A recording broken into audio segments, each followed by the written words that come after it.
ito na po yung tuloy ng ating video patungkol din po sa ating PC Auto airgun. Ayan, airgun po siya.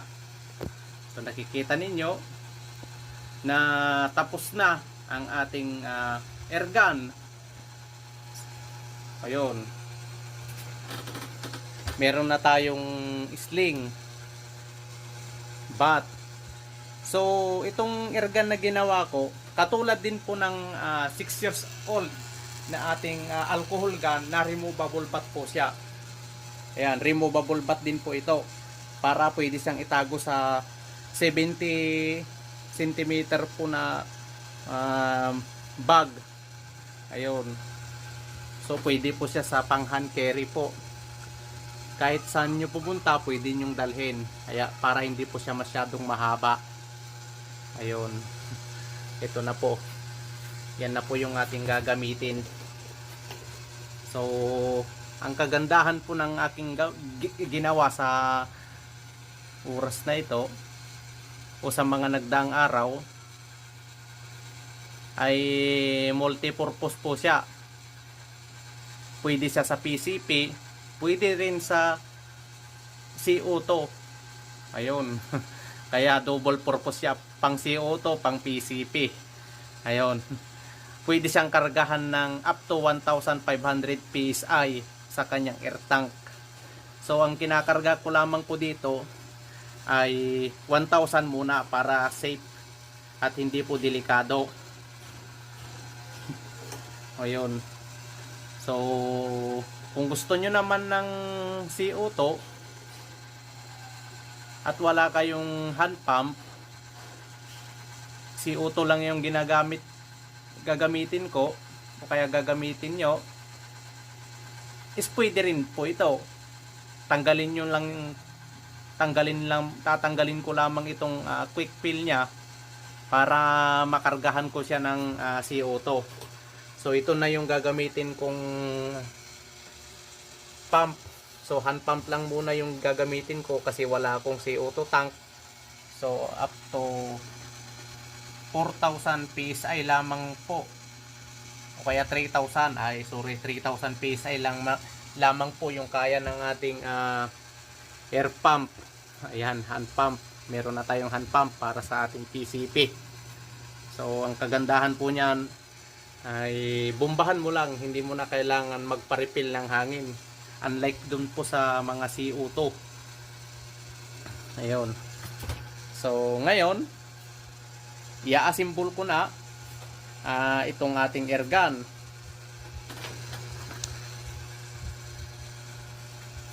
Assemble na natin ang ating airgun.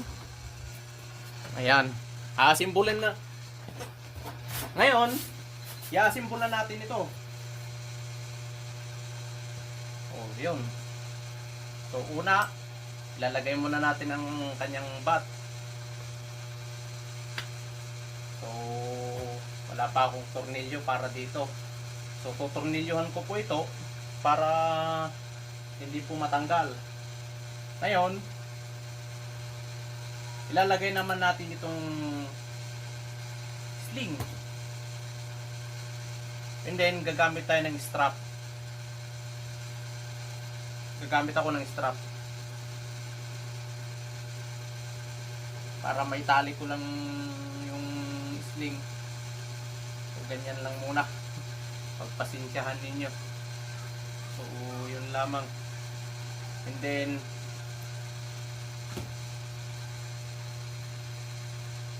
i-treat po natin ito para sakaling hindi man ako gagamit ng bat, ay pwede kong gamitin ito. Pwede kong ilipat yung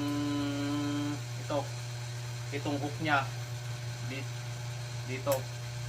So dito ko muna ilalagay yung hook niya. Ayun. So adjustable po siya, yung kanyang sling ay adjustable. So tingnan niyo po itong aking laruan. Ayan. Mahirap i-adjust.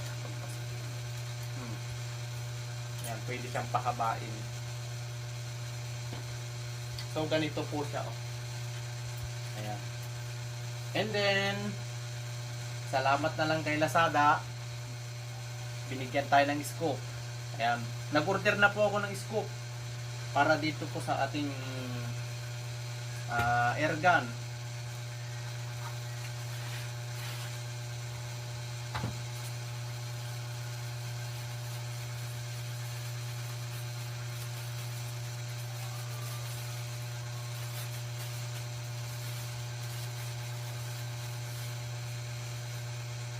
Ayun, tingnan nyo.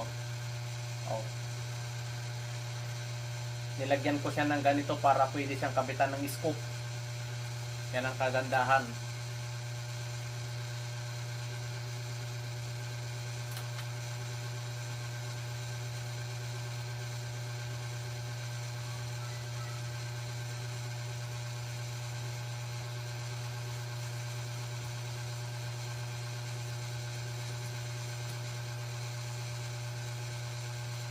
Then, gagamit tayo ng screw para hindi matanggal ang ating screw.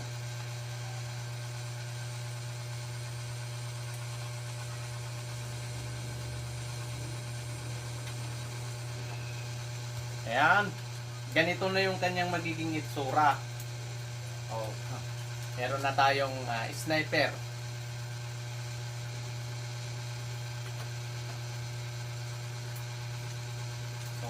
Ganito po siya, tingnan nyo.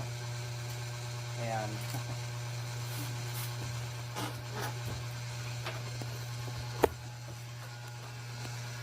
Ayan, finally ito na ang ating air rifle. Ayan, tignan natin ang kabuuan ng forma niya. Ayan. At ngayon, salamat din po sa panonood ng aking video. So, salamat po sa isang like na ibibigay nyo sa akin. O salamat sa like na ibibigay nyo sa akin. Sa mga hindi pa nakapag-subscribe dyan, isubscribe nyo ang aking channel. Pindutin ang notification bell para kung mag-upload ako next video is mapapanood po ninyo yung mga susunod. So, ang susunod po dito, dahil wala po tayong gato, hindi po tayo makakapag-zero. Kaya next video, itetest ko din po yung kanyang penetration kung gaano po kalakas. Ayan. And then, sa susunod naman nating video, abangan po ninyo, magte-test fire po tayo, magkakaroon po tayo ng comparison video. Ito, at saka ito. Ayan. Pagkukumparahin po natin silang dalawa kung alin ba yung mas malakas. So yan lamang po. Thank you for watching.